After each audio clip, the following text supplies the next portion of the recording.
Okay.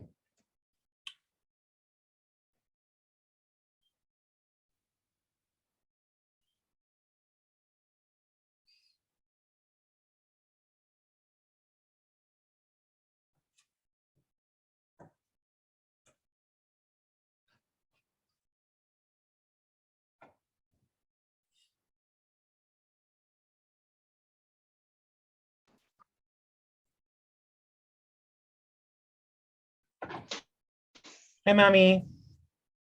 Hi. What do you think? Hmm. You're being recorded. I think it's really interesting. Thank you. I like your stories. It's easier Well, for me to understand everything. well, you gave me the idea, and then I had to spend 5 days going through 62 papers to find examples of all of these things. I just do better with actual, stories about real life and stuff. You're the fourth person to say something about it, so I'm very grateful for it. Actually, I'm really glad that it Good. worked. Yeah, I mean, I've just found that works for me, but I think it's a really interesting presentation. You're doing a great job. Thank you, Mama. Yeah, how are you holding up? Doing good. I had a nice little someone, my little demon child, decided to jump up on all of the furniture and have a little zoomy meltdown right when I turned off, put it on mute. He was like, "Oh, I guess it's time to annoy everyone." Because like, Snooki, you're making this so hard. And now he's doing something funny where he like runs up to the window while I'm talking. Such a little butt. It's going well. I'm happy with it. Yeah, it's really interesting. All right, so is it 12:35? No, a minute. All right. A minute left, and then we will get on to this next one. For those that had already been before and those that had coming in late, I'm going to do a refresher of what I talked about before we started, just with the introduction, because not everyone was here for that. We did it.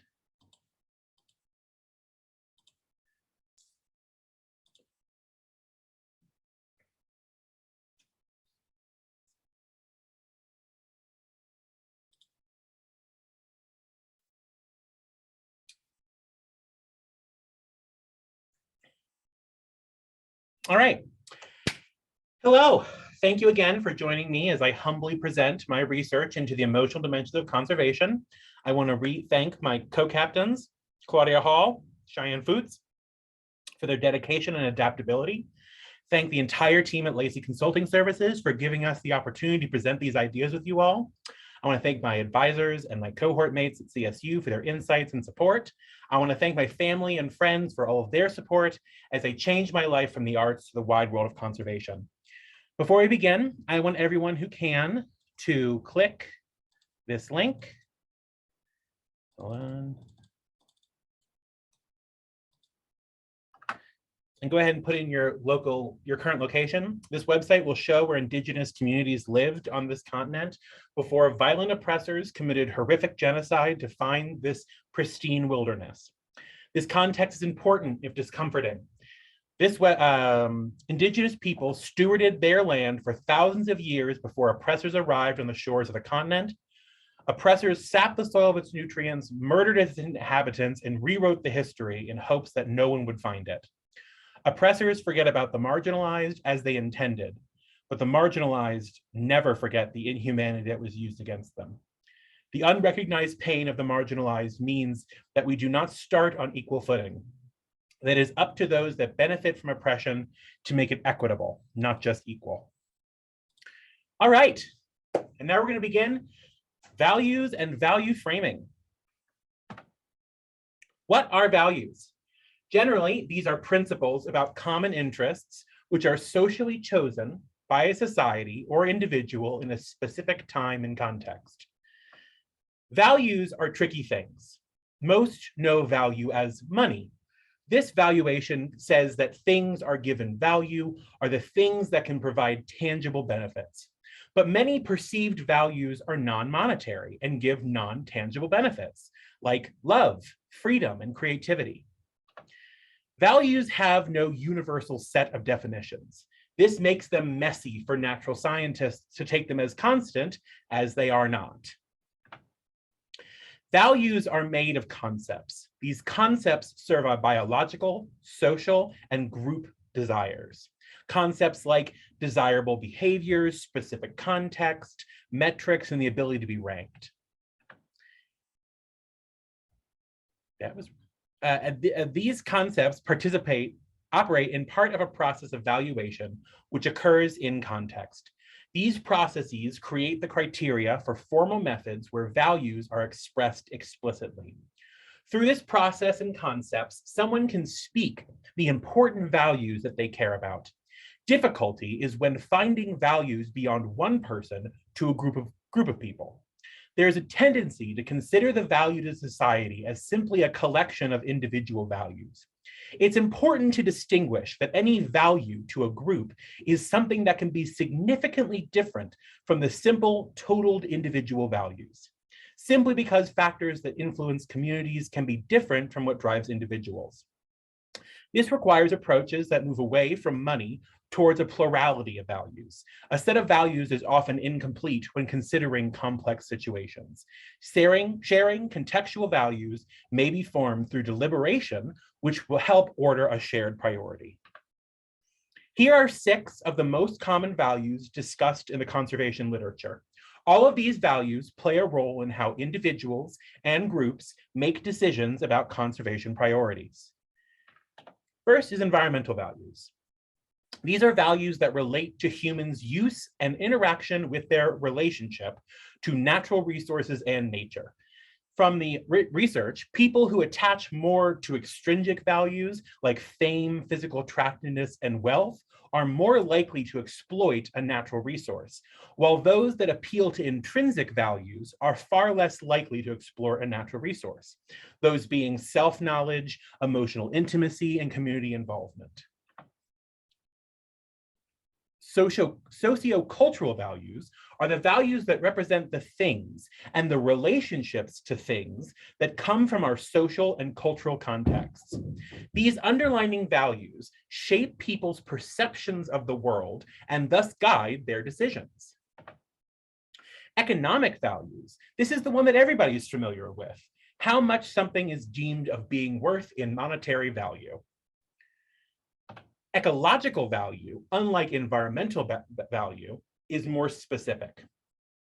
These values are concerned with functional health, integrity, and resilience to an ecosystem to sustain life.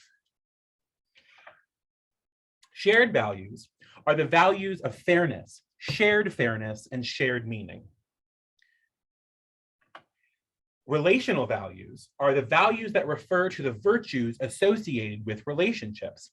They're not present in things, but from the relationship and responsibilities to things.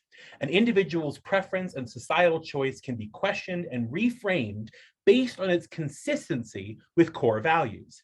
Many cultures describe their relationship as steward relationships with nature rather than utilitarian relationships with nature. These values are not complete. These are only some of the values I found, and these are the most common values in conservation practitioners' issues. But more than that, these are the issues that people, when talked to about them, can improve something else. Which brings us to the spiral of ignorance. Modern conservation has a strict defense of utilitarianism, which is a unique Western point of view. A defense of self-interest, called rational choice, dismisses the worth of many other realms of virtue, sending practitioners down a spiral of ignorance. Practitioners need to know that decision sets are never neutral. Prioritizing economic output is often uncritically taken as covering all value. This cuts off all other areas of value from being seen as valid sources of moral knowledge. Not only this, but also excluding other perspectives from those who hold other values as strongly as money discourages them from the process. Thus, they start down the spiral. In denying non-utilitarian moral knowledge and decision criteria, practitioners are leaving out most of the available values on the table. The speed of the spiral picks up as those who are excluded by this process are thrown away. Practitioners are doing themselves a disservice. As the spiral picks up more speed and other claims of value challenge the dominance of economic rationality, practitioners are offered an off-ramp. But those that have built this system are focused on economic maximization, doing so despite most values not being economic, cutting off the nose to spite the face. The spiral is hard to straighten at this point. As the final twist of the spiral is cornered, practitioners insist that rational decisions can be made by economic rationality alone, which ultimately helps those that are doing the most damage to the environment. If practitioners do not choose another path, they will keep falling into this trap. Which brings us to the process of value framing. It's how an issue is described and categorized, showing how the world matters to people. These preferences emphasize different aspects of the world as it influences people's understanding and responses to information. There's no way to avoid this process, so it becomes important to frame strategically, making specific choices about the environment are ethical and social. These choices have consequences, and it is important to recognize the weight of those choices. In this slide, I show that values, whether they be shared values, relational values, economic values, go through a process of framing where they are described, then they're categorized, and then choice is made where context and consequence are taken into account. Taking this process, we create a value frame. For instance, if I have the value of security, I'm going to describe security as me and my family have nothing to worry about from invaders. I categorize that as incredibly important to my well-being. So security is now attached to well-being. I then would have a choice, context, and consequence. If a choice does not take my fundamental value of security into account, because I know how important it is to myself, the value frame will influence how I think about a choice. Let's take a break. No, we don't do that. Sorry. Values influence our choices, and choosing the importance of those values is inherently subjective. We as practitioners have an opportunity to do some balancing. But how do we balance these values when getting to an objective place of understanding is almost impossible? Economic values alone are simple, one-dimensional, and individual. Value to society is typically considered through a collection of individual opinions, with the assumption, with the assumption, I'm going to say that one again. Economic values alone are simple, one-dimensional, and individual. Value to society is typically considered through a collection of individual opinions, with the assumption that these opinions reflect underlying preferences of a society. While individuals can represent their cultures, societal values are implicit and require group discussion to be fully recognized. This will require a shift in the culture of policymaking to promote awareness of diverse value traditions and practices. Public participation is required. Traditionally, this is a process of having the people who are interested and affected and providing them with the decision-relevant science. But this does not truly engage the public as equal participants. There has been a growing awareness that specific goals are not defined by science alone, but also by the values expressed and social objectives. Public participation is an effective means of encouraging environmentally responsible behavior. Individually, this approach meets the basic evolutionary need for people to understand and explore the world around them. Collectively, this approach dissolves group boundaries and creates a common shared identity. The subjectivity of power and other values is often ignored. Power, whether explicit or concealed, is exercised through supporting certain lenses and ignoring others. Thus, subjectivity decides which values emerge as relevant. Worldviews and ethics are part of how situations are framed. Scientists and societies bring these frames to their conservation goals. Here's what we have. The current landscape has strategies that have been used for almost 2 centuries.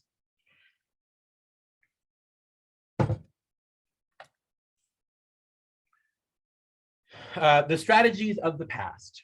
These strategies come from a Western mindset, a materialistic worldview that centers humans above all else. This worldview led to a singular focus on conventional experts and their opinions. This created a climate debate that is built on the assumption that people will adopt behavior as they're informed about the good of that behavior, assuming that facts speak for themselves. This assumption has protected beliefs that erode public commitment to adopt behavior change. Building messages based on concern for people in developing nations, other places, future generations, not now, and short-term economic expediency, and they're not shared. What we can add, but there are other worldviews and values that can be added to this partial picture in order to include as many avenues for change as possible. Vivid emotion. Emotional messages can move the motivation of an audience and often have greater influence than cognitive appeals. But an over-reliance on negativity tends to backfire, reducing the audience's agency and avoidance of the fear-inducing information in the future. When messages undermine a person's sense of agency, the response effectiveness is undermined. Optimistic messages about progress are less effective than pessimistic messages because emphasizing good news increase complacency. Test messages whenever possible, finding that a hope-based appeal is the most effective. It is time to move away from traditional rationality, which relies on narrow standards. Standards that are based on logical consistency, unlike real-world environments, which are dynamic and uncertain. This contradiction is at the heart of ecological rationality.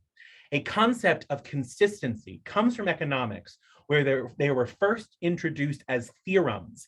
These are not facts, they are theories. Later, these unproven theories were used by economists, not social scientists, not hard scientists, not anyone other economics, which is not applicable outside of economics, as a standard for rational human behavior. There is no to little evidence that violations of traditional rationality lead to measurable harm. Ecological rationality raises awareness of the social value in diversity of behavior, like those found in organic ecological relationships, allowing for different views on how to interpret the evidence, as well as the beneficial services that are achieved through voluntary choice, which may be blocked by exclusionary policies. To frame our environmental relationship within a biosocial complex allows for more ways of knowing to be seen as useful and informative. This inclusion expands opportunities for solutions, asking practitioners to give space to the diverse ways societies conceive of the human-nature relationship, including those that don't see nature as separate from humans. Actually, before we get to the iceberg of consensus, are there any questions? I've just talked a lot.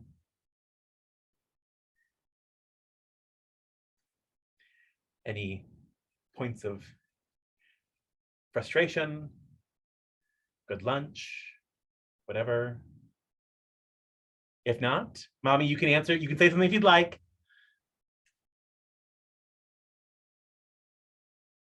I'm just trying to hang on to the definitions, orienting my thoughts and back into the direction. I see what we have versus what does it say on the right-hand side? I can't see it, a vivid emotion. So what we have versus what we should have. We can add. Oh, okay, I'm sorry, I just couldn't see it. That's all right. Yeah, so I'm just trying to hang on to what you're saying here. I put up a lot of information here. It's not that I don't have a thought on it. I'm just trying to put it together. I know it. Okay.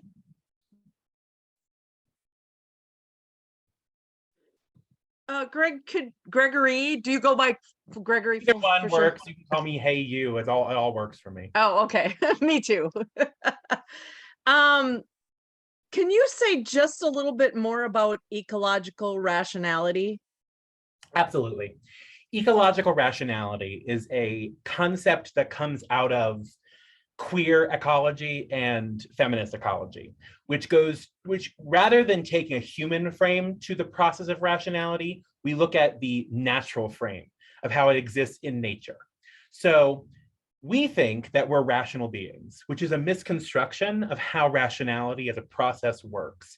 We are not rational, we're highly irrational.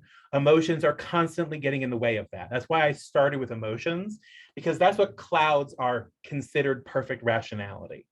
In reality, axiomatic rationality, otherwise known as traditional rationality, says if it's true enough times, it must be true. For example, someone could say, what's that thing? Do unto others as they would do unto you. People would take that as an axiom, saying that this is true because this is what we do. But I could provide example after example after example of how that isn't true. Ecological rationality says, if both parties are interested in furthering their relationship, then doing unto another person as they would do unto you is beneficial for that relationship. Highly contextualized and highly specific. None of that has to do with universality, which actually I'll get into later on in a different presentation. This is a frustration that I've run into. Western science believes itself to be universal, that it can describe the entirety of the world, the universe. Even though it will never understand the entirety of the universe, it believes itself to be intelligent that way. If you've talked to someone who really loves rationality, they will try to tell you that the world operates in two ways, logically and rationally, which to me says that person has never been confronted with any kind of oppression. Because if you've been confronted with oppression, that doesn't work. I've been told it's not logical to be emotional many times, even though it's made to long-lasting relationships. I've been told it's not helpful, it's not supportive, it's not doing what traditional thought processes have decided. And as we get into this next part of the conversation around consensus, is going to be the first stab I take at trying to break apart this conversation. Great question, appreciate it, Michelle. I'll stop talking so that other people can talk if they'd like. I'm counting to 15, Leander, don't worry.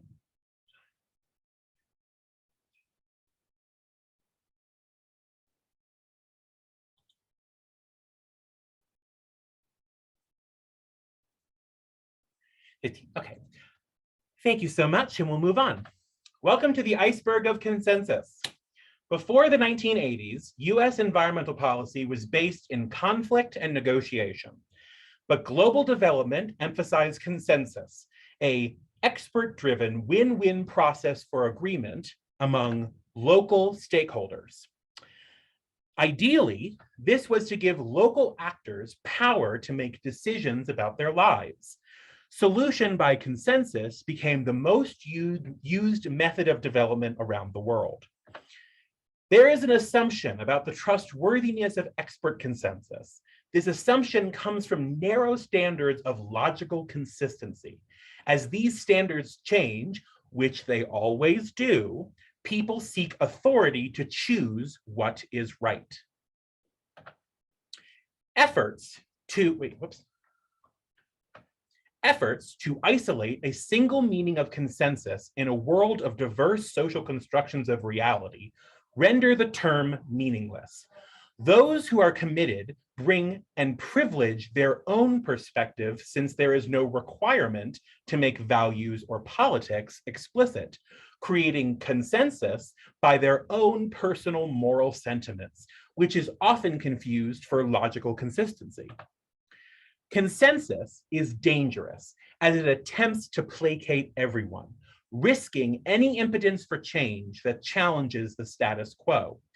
Consensus suggests agreement, and this process is vulnerable to the veto of a single group. Such processes require existing political structures where some groups have more power than others. Let's complicate this even more. Win-win outcomes are problematic because they profess objectivity by masking conflict. Modern consensus is fatal to democratic processes as it requires the recognition of differing interests, then seeing those differences as legitimate, even if they're not. Someone who believes that China created climate change as a hoax is not using the same objective criteria as climate scientists, but the American consensus system sees them as equal. Social unity can only maintain existing hierarchies. Currently, that is economic growth and efficiency.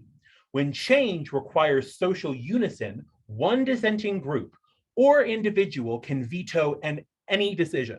And in liberal democracy, dissent is guaranteed. Due to bigotry, Black people are believed to be able, try that again. Due to bigotry, Black people are believed to be able to experience higher levels of pain than other peoples. If one person in the democratic process believes this, there is no way to achieve social unity around Black people's marginalized experience. If bigotry is given the same platform as justice, justice cannot be prioritized. Those that hold the reins of power rarely are willing to give it up. They are more willing and able to hold their perspectives as they have more access to more resources. Dominant elites generally prefer consensus-based approaches over those based on argumentation. Several conservation organizations do not recognize indigenous ways of knowing as legitimate scientific knowledge. In doing this, they further divide the community, seeking to hold on to their power rather than giving it to someone else. Reliance on consensus jeopardizes conservation by legitimizing dominant power and are vulnerable to resistance from dominant elites. This artificially reduces power relationships to superficial conflicts of interest. Unless current power structures can be challenged, they won't be able to incorporate new information on the consequences of human actions. In many situations, there is no optimal or best that is to be used to make outcomes. Policy prescriptions may crowd out voluntary choices. They can be expected to disrupt meanings and information that otherwise would be provided by voluntary choice. The way these choices interact and exclude stakeholders privileges effective The way these choices interact and exclude stakeholders privileges affect perspectives. While those perspectives are welcome, they are partial. Consensus, when everyone is involved, can bring local concerns to light, but is difficult and time intensive. And now, since I've talked a lot, here's some questions and now. Let's talk. I said a lot there and most of it was controversial, so go ahead and argue with me. I'm ready for it. Dad. Well, okay, if you insist, Gregory. I think the one key thing is there are realities, and you have to deal with some of those realities. Not all the systems are appropriate, and it's not easy for one to deal with inequity and unfairness. But sometimes consensus is a pathway for progress. You can just look at the latest climate legislation that came out of the Congress. It was, I did not agree with all the things that we had to give up, but in order to get consensus, given the constraints of the Senate structure, you had to just do that, and you got something, and something is better than nothing. And you have to also look at the reality of things. So I'd like to see the reality of things enter into the way you are approaching these legitimate problems. And that's exactly why I wanted you to talk about this with me, because we come from such different perspectives on this topic. So I think what you're pointing out is a really important distinction. There are times when consensus is the best of the worst. It's the best thing we can do because that's what works at the time. But we've had conversations where we talk about the Senate being pretty undemocratic and not representing what the people actually want. So we're accepting bad terms to start with, just because that's what the power structure has enabled. If For example, California was to get twice the senators as Wyoming, seeing as they have 4 times the population in one city.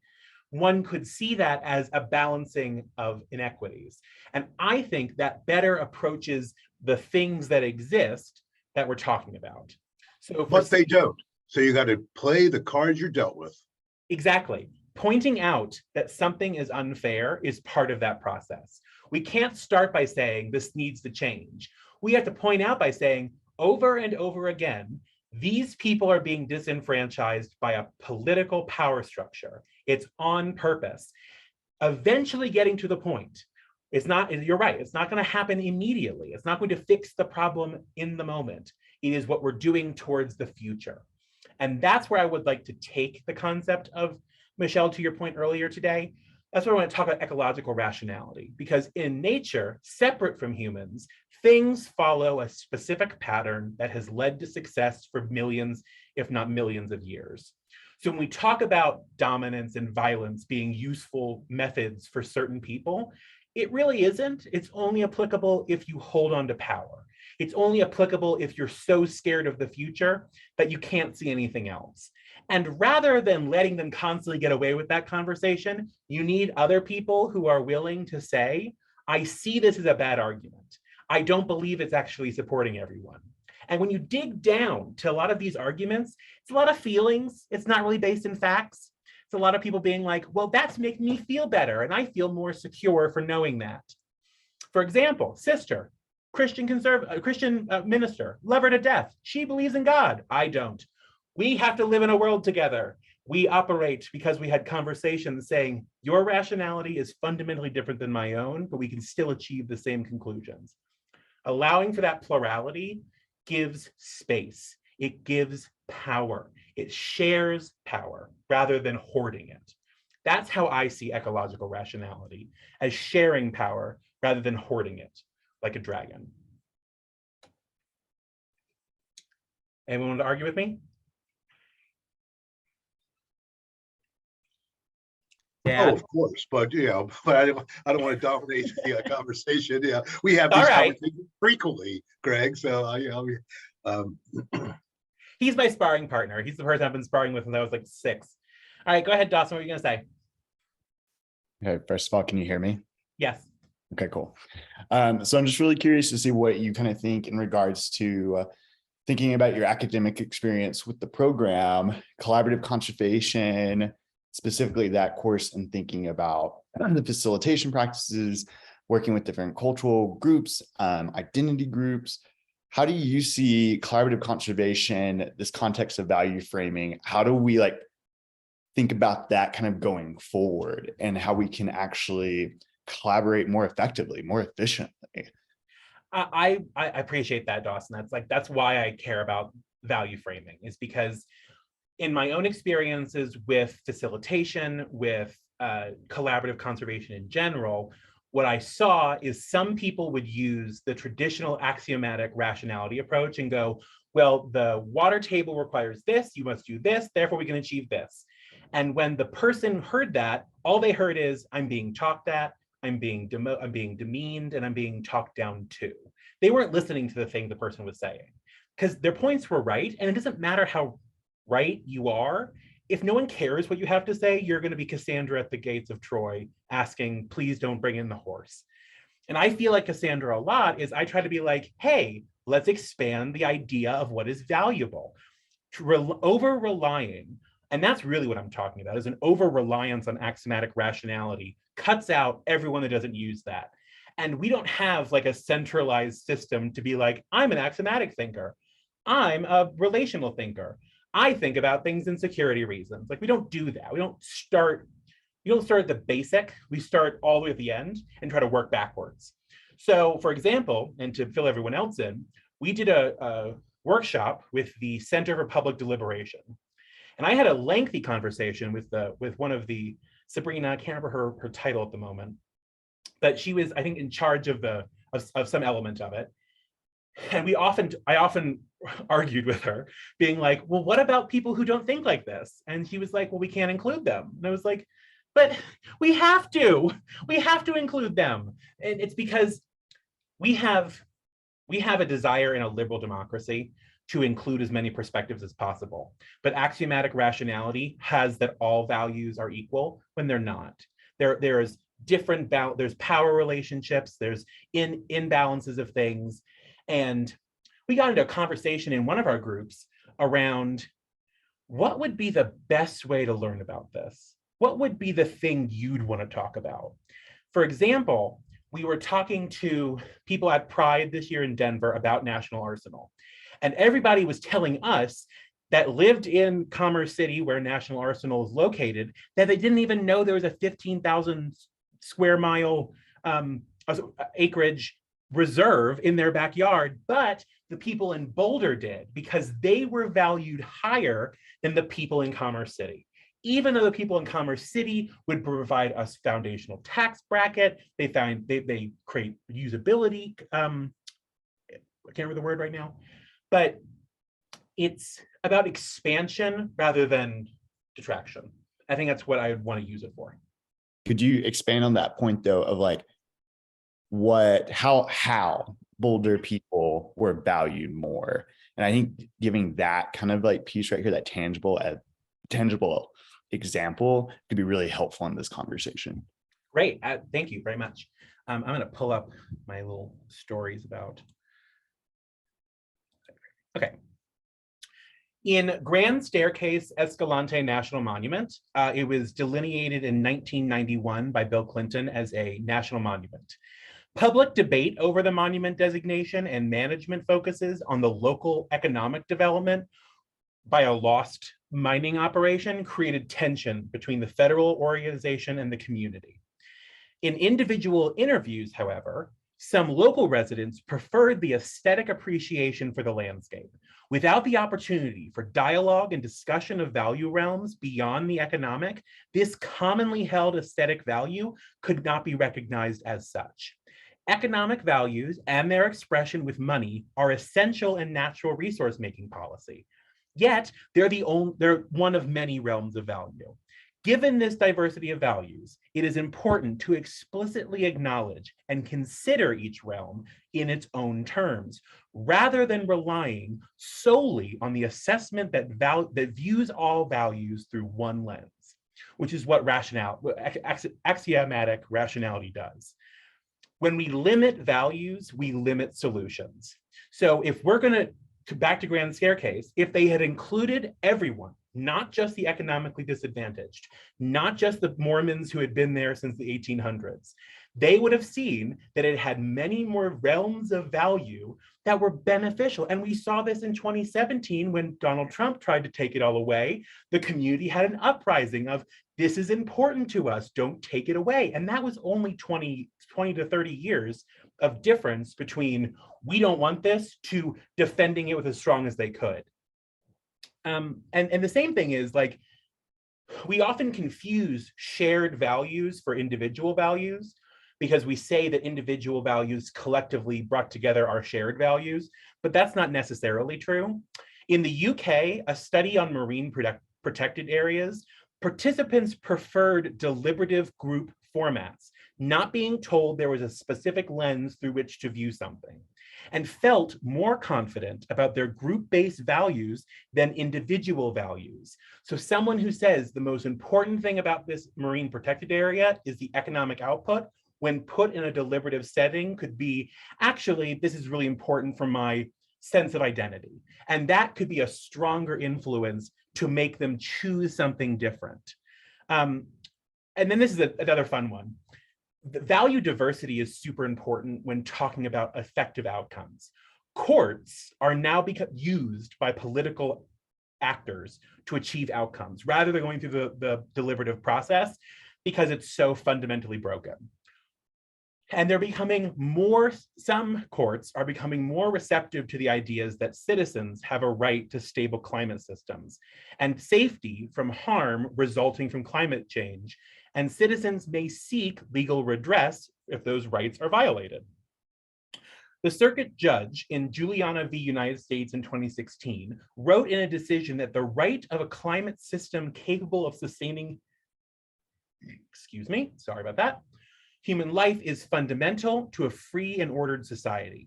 Courts have long played a role in ensuring protection for marginalized groups, and this has consistently been the case when it comes to environmental justice. When we take it out of an economic argument and into a justice argument, it's really hard to defend destroying the planet. And that's like being a little bit simplistic about it, but it happens all of the time. That way, when we go into value framing and we do that in messaging, the way one frames information can influence how it is understood by the audience and is seen the way politicians frame issues to serve their own agenda. President Obama claimed that opening up new areas to offshore drilling will move us from an economy that runs on fossil fuels and foreign oil to one that relies on homegrown fuels and clean energy. That frames an environmentally unfriendly policy, offshore drilling, as instrumental to a clean energy strategy, to the point that my dad made earlier about the recent decision to invest in our climate change infrastructure. A lot of that is actually not that impressive when you get into the nitty-gritty of it, but it sounds really good to say that we're putting $25 billion into water system maintenance. That sounds great. Is it effective? We don't know yet. And we're not going to insist upon that it's great until I see some outcomes. That's where the frame comes in. Yes, Dad, go ahead. Well, first of all, I really love this. Could you just educate me more on collective versus consensus, how to overcome myopic views, and the challenge of being led to predefined conclusions? Because I think that is fundamentally really important. Like the true process of discovery is what I think you're alluding to, and very curious about what you think about that. I'll answer that in two parts. First, to the idea of discovery. This is a problematic framing for me because the doctrine of discovery is a Christian legal theory, which says that anywhere that's not a Christian nation needs to be informed on the proper way to live. And we take that framing as, you are too dumb not to know what to do. Let me inform for you. Oh, I've already discovered it. Let me tell you how to behave.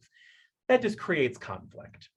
So we put values into language, and we put values into scientific language specifically. Scientists can end up supporting values over others depending on how they frame under topics for investigation. For example, members of public respond differently to climate change depending on whether it is framed as a matter of scientific uncertainty, unfair economic burden, religious morality, or public accountability.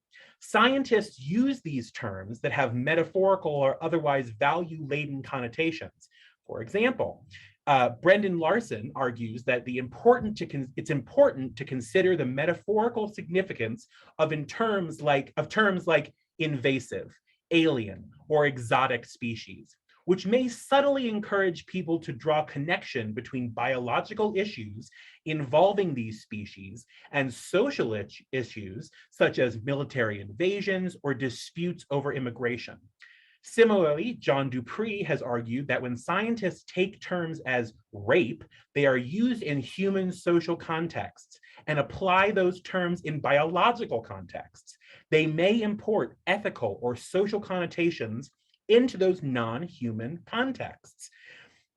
Choices about how to define the terms or categories used in scientific research are value-laden. The increasing use of the concept of wetlands in the second half of the 20th century helped prompt limited conservation of these areas. But major political and legal disputes have arisen about how to define what counts as a wetland because of competing interests. During the George H.W. Bush presidency, his administration tried to shrink the number of lands classified as wetlands, thereby facilitating his campaign promise of no net loss of wetlands. But this plan came under intense opposition from environmental groups. Basically, when we assume that values are universal, we are immediately cutting out a bunch of things we don't know. And I'll get to this in my marginalized people's presentation about these assumptions and how dangerous they are to our progress. I have more examples, but I've talked a lot there. Yes, Michelle. Gregory, well, two things that come to mind. So Go ahead. my first one is about your thoughts on the term best practices. I'm guessing, okay, I already know, then you don't need to answer that question. I saw the look on your face, so I'm in agreement with you there. Okay. Yeah. The Well, second it's piece, best practices for those in power. It's best practices for those that created them. Happy to debate that point. Of course you are, because you're an elite organization. That's why. Because if you're not in elite position, using best practice becomes not about best practice. It's best practice based on what I know. It's based on my limited understanding. And even if you do understand everything, which I don't know how you can do that and not be ruler of the universe, if you can somehow prove to me that you understand the entirety of ecological, like, and you know who says that, right? It's always a male-led, or I'm sorry, I got on a rant there. Go ahead, Michelle. We're in agreement. Okay. I just wanted to check in with you on that. So, but the other thing that might even be pokey a little bit more, you're right to the side of me, is there is a spiritual value for some people.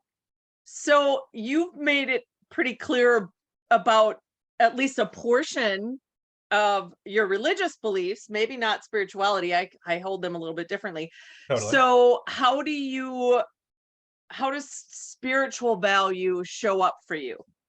So I think that's a really good point, and it's a really good distinction between religious values and spiritual values, because religious values to me implicates human choices. Spiritual values are outside of a human controlled organization. So when I think of native religious practices, that to me is actually native spiritual practices that white people call religious practices because that's how they construct them in their mind.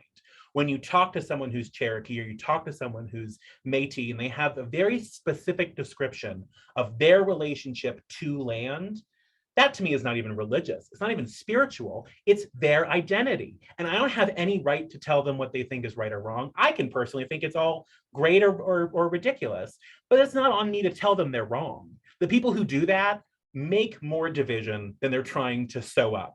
For example, again, I'm using my sister a lot, and I hope she shows up eventually so she can see that I'm talking about her all the time. I always ask her what denomination she is, and she gets into this whole tizzy about what she calls herself because her values are not represented by a denomination. She is outside of a spectrum, even though she holds a majority of the beliefs, but not all of them. She wouldn't call herself Protestant. She wouldn't call herself Anglican. She doesn't like calling herself Universalist. She's not an evangelical. So it's like, there's all of these different, really thorny, sticky moments within that kind of area. And I think that's the challenge for me, because as my family will tell you, I have strong opinions and I let them out strongly. And I try my best to monitor that when having conversations with people who think differently than I do. And I'm capable of having those conversations because I know I've not been respected that way. So I feel like I have to respect others that way. And I think that's more of a socialization practice than anything else. And I just want to make a quick little statement about why I'm talking so much about decentering rationality. Heterogeneous behavior often frustrates powerful people.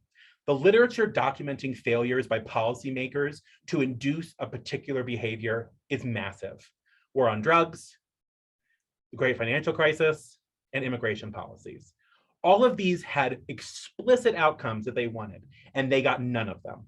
Because we're now in another financial crisis, we still have immigration issues, and we still have a major drug problem.